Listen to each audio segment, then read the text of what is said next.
Mice are everywhere, and it's really important to think that no matter where you are in the country, mice are living very close to you. In more modern constructed buildings and multi-residential buildings that have been built within the last 4 or 5 years, usually the building codes have been reformed in a way that it's much more difficult to get mice inside. But if you are not lucky enough to live in a home that's been built within the last 5 years, chances are there are already mice in your building.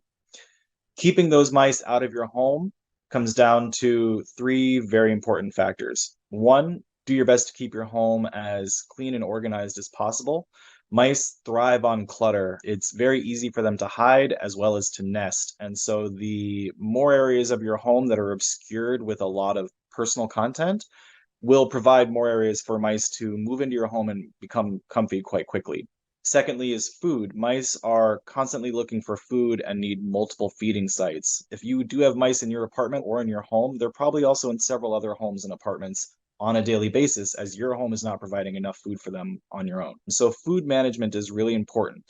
If you know that there's a mouse issue in your building, but not necessarily in your apartment, make sure that you keep food up in cabinets or in tightly fitting Tupperware or in its original containers, and try to keep chips, cereals, pet food, breads. Mice really like carbs, so anything carb related, do your best to keep that up and away and out of reach of mice. But the most effective way to keep mice out of your home is by identifying how mice could get in and to close off those openings. I'll briefly go over just a few of the key basics on how most people with a little bit of foresight and a little bit of patience can mouse-proof their home in a weekend. There are three major things to consider. Mice, when they're getting into your home, are following usually mechanical lines coming from somewhere else in the building and then entering into your home.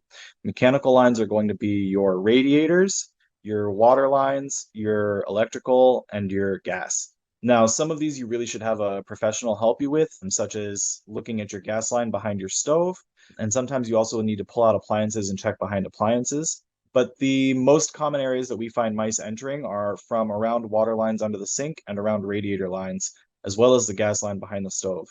Usually, a contractor will cut a small 2x2 hole to fit a pipe through, and then they don't seal around the pipe afterwards because it's just not in their thought process to think about mice entering. Their main concern is making sure that the house is functioning properly, and pest control doesn't really factor into it. So you can look carefully at where your radiators are located. You can look under your sink and look at where the pipes are going into the walls. And if you do see openings there, then it's very easy to get materials from your local hardware store to address them. You can get steel wool. We usually recommend getting something either 00 or 000 gauge because it's easier to work with. And you can also get a can of expansion foam that usually runs about $10 a can. What we recommend doing is stuffing the steel wool tightly and firmly into the opening and then spraying over it with an expansion foam to help hold the steel wool in place. If you just do foam on its own, mice can chew through it. And if you just do steel wool on its own, mice can push it out. So it's really important to use a combination of materials whenever you're trying to mouse-proof an opening. You also, if you're in an older home, might notice that the baseboards and the floors don't quite meet. If you're following along the baseboard, you might notice a small gap underneath.